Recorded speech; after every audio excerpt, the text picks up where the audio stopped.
Audie Murphy wanted to join the Marines, but was rejected for being too short. The paratroopers wouldn't have him either, so he settled for infantry. Little did the baby-faced Texan farm boy imagine that he would one day be considered an American legend. Murphy eventually became one of the most decorated heroes of World War II, including the prestigious Medal of Honor for his bravery in holding off a company of German soldiers. When he was later asked why he had seized a machine gun and taken on an entire enemy company by himself, he humbly said, quote, "They were killing my friends."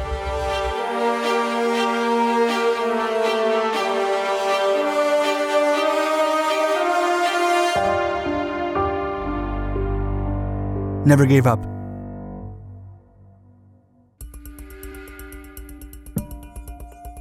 Audie Leon Murphy was born on June 20th, 1925, to sharecropper farmers in Hunt County, Texas. After his father abandoned them, he dropped out of school and started picking cotton. His rifle hunting skills also helped feed the family. Audie's mother passed away when he was 16. Murphy then had to take care of his siblings. He would later say, quote, "When she passed away, she took something of me with her. It seems I've been searching for it ever since."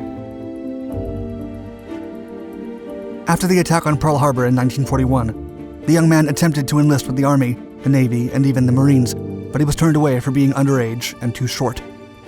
His older sister, Corinne, helped him by providing a falsified affidavit with a different birth date. He was finally admitted to the Army in 1942. During basic training at Camp Walters, he earned a marksman badge and an expert badge with rifle and bayonet, respectively. He then moved to Fort Meade for advanced training. Murphy was eventually shipped to Casablanca in French Morocco to join Company B, 1st Battalion, 15th Regiment, 3rd Infantry Division.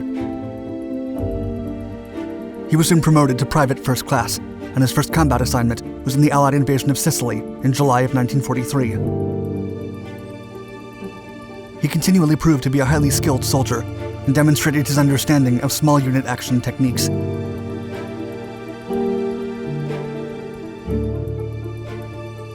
A brave soldier.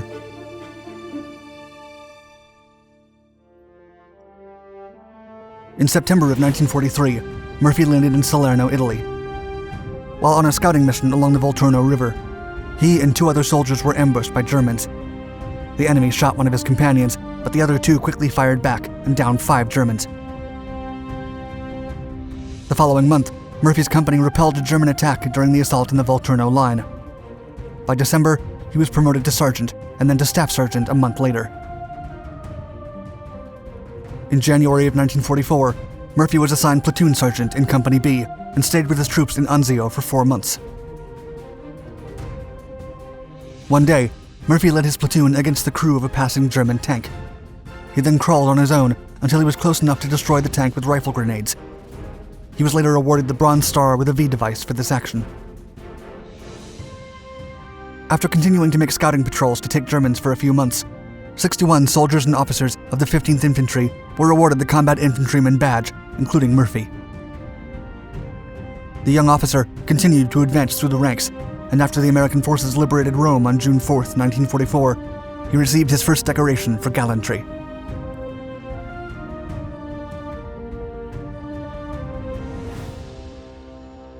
Invasion of southern France.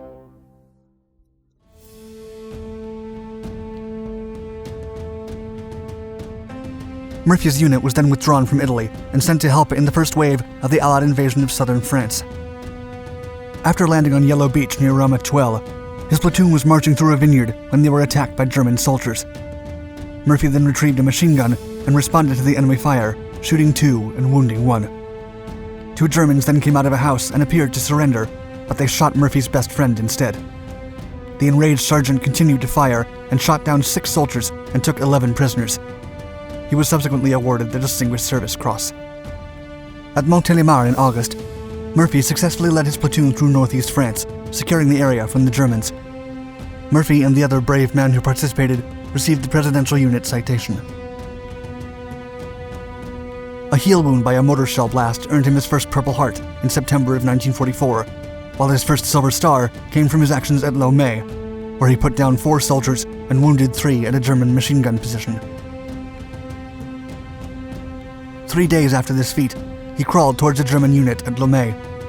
He then guided his men through a radio while under enemy fire and took the hill. This action earned him the Bronze Oak Leaf Cluster for his Silver Star. He was soon awarded a battlefield commission to second lieutenant, which upgraded him to platoon leader by October 14th. A few days later, the 3rd Platoon of Company B was attacked by snipers, and Murphy got hit on the hip. Despite his injury, he returned fire and shot a German sniper between the eyes.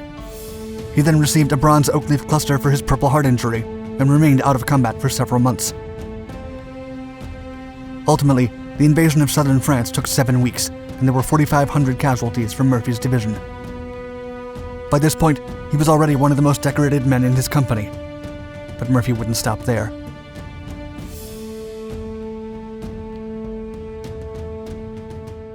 Medal of Honor.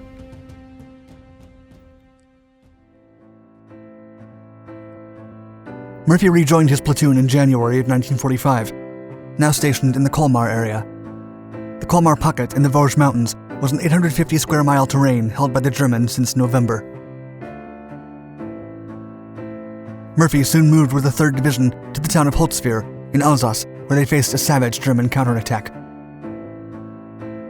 The now lieutenant was wounded in both legs, which earned him a 2nd Bronze Oak Leaf Cluster for his Purple Heart. Murphy was then appointed commander of Company B while waiting for reinforcements. Murphy's company suddenly came under German attack once again, and an onslaught of 6 Panzer tanks and 250 infantrymen charged against them. The Germans struck an M10 tank destroyer and set it alight. The crew had to abandon it, and Murphy ordered his soldiers to retreat into the woods and regroup. The lieutenant stayed in his post, shooting his M1 carbine and directing the artillery by radio while under direct fire. He then mounted the abandoned and burning tank with a single 50 caliber machine gun and shot down a squad crawling through a ditch near his position. Despite his leg injuries, Murphy stayed for an hour and repelled the Germans on 3 sides. He downed or wounded about 50 soldiers, stalling the German advance and allowing the American troops to counterattack. The young officer even insisted on remaining with his men while his wounds were treated. Murphy only stopped attacking once he was out of ammunition, and then rejoined his men to lead them against the enemy. Murphy's company ended up driving the Germans out of Holzwihr that day, and the young lieutenant was awarded the Medal of Honor for his actions on the front. In addition, the 3rd Infantry Division was awarded the Presidential Unit Citation for their actions at the Colmar Pocket, conferring on Murphy a Bronze Oak Leaf Cluster for his medal. On February 16th, Murphy was promoted to the rank of 1st Lieutenant and was awarded the Legion of Merit. He was then transferred to the regimental headquarters and designated a liaison officer. By the end of World War II, Murphy had an unparalleled 28 American medals, 3 others from France and 1 from Belgium. When victory was declared in May of 1945, the lieutenant was not even 21 years old yet.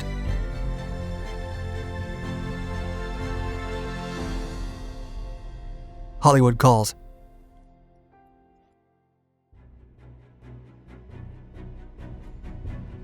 Back in the United States, Murphy was received with parades, banquets, and gave plenty of speeches. He even appeared on the cover of Life magazine, and on August 21, 1945, he was awarded a belated Good Conduct Medal. By September, Murphy was transferred to the Officers Reserve Corps after being discharged with the 1st Lieutenant rank at a 50% disability classification. Actor James Cagney then convinced him to pursue a career in acting, and Murphy decided to try it. He arrived in Hollywood with only his good looks and no acting experience, but ended up making over 40 films, mostly westerns. Murphy also became a prolific songwriter. In 1949, he published his memoir, To Hell and Back, which got positive reviews, and a 1955 movie adaptation in which he starred as himself. However, most critics agree that his performance in the 1951 Civil War epic The Red Badge of Courage is his most accomplished. Murphy also made several guest appearances on television and starred in the series Whispering Smith. Then, after 21 years, he retired from acting and was awarded a star on the Hollywood Walk of Fame.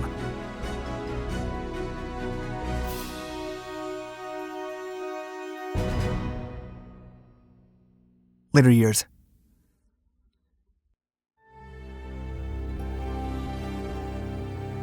Murphy suffered from what was then known as battle fatigue or shell shock, terms for what is now diagnosed as post-traumatic stress disorder. He also endured constant headaches, depression, and insomnia.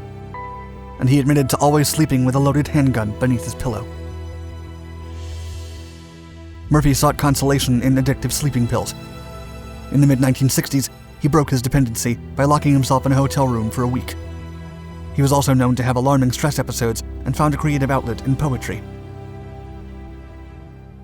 During the Korean and Vietnam Wars, Murphy spoke actively about his own problems, called on the government to consider the emotional impact of war, and vouched for health care for veterans. In 1973, the Texas legislation dedicated the Audie L. Murphy Memorial VA Hospital in San Antonio to his efforts. And in 2013, he was awarded the Texas Legislative Medal of Honor. Nevertheless, he continually struggled with money due to gambling issues and unsuccessful business investments. He also refused to appear in cigarette and alcohol commercials because of the influence he could have on youngsters, and he eventually went bankrupt in 1968. Shortly before his 46th birthday, Murphy did not survive a fatal crash while flying in a private jet over Virginia. A huge granite marker was erected near the crash site off the Appalachian Trail. Audie Murphy was buried with honors in Section 46 at Arlington National Cemetery. He requested a plain headstone instead of the gold leaf decoration for Medal of Honor recipients. Despite his modesty, his tomb is the second most visited in the cemetery, only behind John F. Kennedy's. His tombstone still displays his birth year as 1924, based on his falsified documents. Please leave us a comment below and give us a thumbs up if you enjoyed our video. And also subscribe to our channels for more stories on the greatest American heroes.